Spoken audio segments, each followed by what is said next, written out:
If you are a man with herpes, it is your responsibility to not only lead the relationship, but also lead the disclosure. I've been thinking about this idea recently and how easy it's going to make disclosure once you reframe your perspective with these 3 key steps. Now, maybe you're a female watching this, it doesn't matter, these are going to apply the same principles. But if you are a guy watching and you want to get in touch with your masculinity and you want to have success with dating, this is how to disclose herpes like a man. And the first step is being able to lead your woman in terms of how to keep her safe. Yeah, you can still date with herpes. You just better do it safely and you better make her feel comfortable with the risk that she's going to be at. So what does this mean? So maybe you go on a date with a girl and there's a great connection there and you're confident and you have things to offer. But she asks you, so what does this mean for us? How do we keep safe? How does herpes work? And you come up blankly. Do you really think that as a man, she is going to trust you, she's going to feel safe? Because putting yourself at risk of getting herpes is one thing, but putting yourself at risk of getting herpes with someone who has no idea how it works, she's going to run the other way. It's really not going to be about the fact that you have herpes in that case. It's going to be about the fact that you never took the time to learn about transmission, prevalency, symptoms, how to keep your partner safe. Because imagine the roles were reversed. You meet some super hot chick and you got a great connection and she's a great woman, you don't think anything badly of her, and you're just like, okay, well, I'm not educated about herpes, so how does it work? How do I keep safe? And she says, I don't know. Now, you're gonna not be able to trust her, but even more so when it is a woman trying to get with a guy with herpes who can't lead and keep her safe. She's gone. She's going to find someone else, maybe some other guy, maybe me, who knows.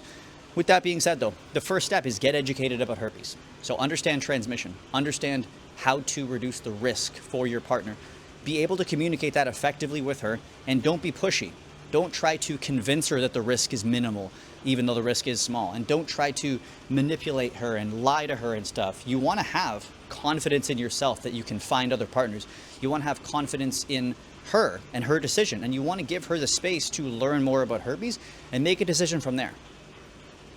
And that's an important thing too, which is number 2 being, you need to have the confidence to know that you can attract anybody, that you aren't in this scarcity mindset, that if this girl is not okay with it, there will be one tomorrow, one the next day, one the next day, weeks and weeks and weeks to go on, and you will have so many different options because you have the confidence in yourself to know that you can attract anybody.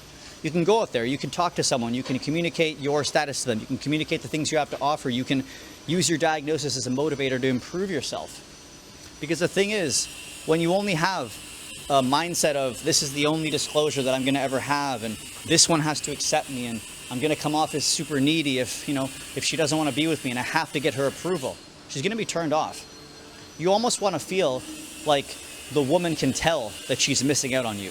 You want to show up confident in yourself, like you have options, which you do. And your woman is not going to feel like you're pressuring her into being with her, and she's going to feel your energy being of, yeah, I've got a handle on this. Herpes is super common. It's not been a problem before. So go back to the gym, do what you have to do to make yourself feel like your previous self, if not a better self. Positive affirmations, replace all that negative mindset and all of the what ifs with what ifs of things are going to work out. And believing that you have things to offer still, which you do. Because you ever notice how the moment that you stop trying to get women, they just flock to you, and the moment that you're constantly seeking women out, they kind of run away, they're repelled. It's that same energy. So you want to show up confident in yourself, grounded, educated, with a mindset that you can attract any partner you want. That's going to allow you to go into the next step, which is framing your disclosure as a mutual conversation about sexual health. Because that's the key. With the information you have in step number 1, prevalency, transmission, lack of testing, you can change your mindset to a point where you realize this woman or this man, depending on what you're into, may not know their own status, may have it themselves and not even know, could have dated someone in the past with herpes, or may not be aware that the risk of herpes is inevitable when we're dating. So then you use your confidence as well from step number 2 to change your diagnosis and change your disclosure from this oh please be with me pity party into a conversation where you are on the same playing field. You are a man talking to a woman where herpes is a thing in today's day and age, and you have the information to back yourself up.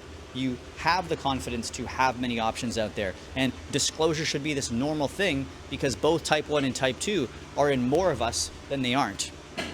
And you could realize that regardless of what your partner's reaction is, judgment or ignorance or going their separate ways or respectfully ghosting you, you have options from step 2. You have an abundance. You have the perspective that you aren't chasing after someone or trying to alter their reaction to you. So at the end of the day, disclosing herpes like a man means having the confidence to lead the conversation, having the knowledge to help your partner feel as safe as possible despite the risks, having the internal self-worth to know that if this person isn't okay with the fact that you have herpes, someone else will be, or other people out there are going to be able to meet you and see value in you. And number 3 is viewing your disclosure as a normal thing. Most people have herpes.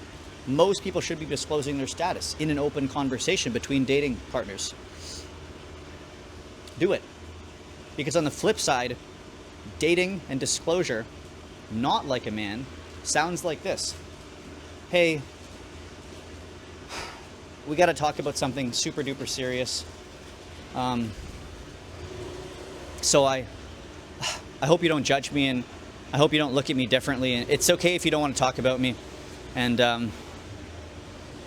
let me sit down. I'm feeling a bit faint. So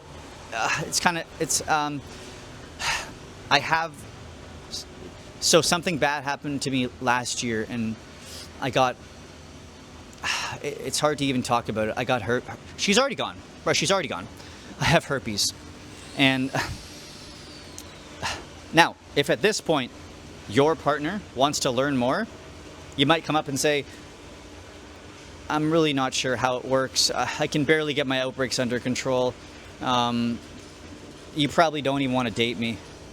And then, when they are completely turned off by the energy of a lack of information, a lack of confidence, because they don't necessarily want to take on an emotional burden which you haven't processed your diagnosis, plus the risk of herpes, it's not good news. So this video is all over the place. But long story short, get educated, get confidence, replace all of your limiting beliefs with ones that are going to empower you. Approach disclosure as a mutual conversation about sexual health.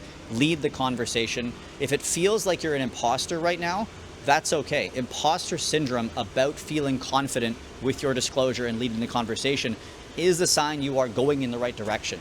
Because the way that you actually navigate your diagnosis, even though everybody else out here with herpes is suffering and ashamed and can't date, does not mean that you watching this video right now should feel that way. You can lead your life, be in control, date confidently with herpes, have the information to educate your partners, because at the end of the day, you cannot control what someone is going to say, what their reaction is, if they want to date you, but you can put yourself in the best possible position to date. Because I got rejected literally 2 days ago. Yeah.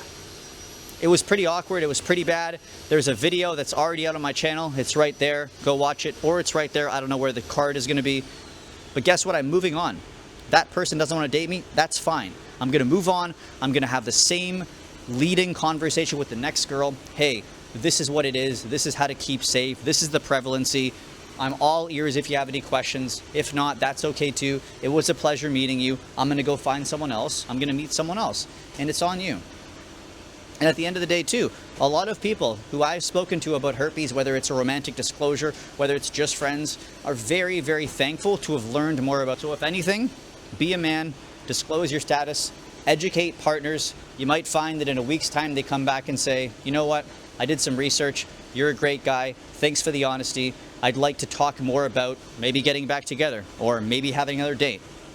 What you don't want to do is spiral, doom scroll, avoid your diagnosis, avoid getting educated, let yourself go, stop being the man you're supposed to be, and make disclosure into a confession. If you want some help getting to that point, education, confidence, and making disclosure effortless, I'm going to leave a link in the description box for my 3-step process video, as well as a link to hop on a call with me and see if coaching is the right next step for you. See you guys in the next video.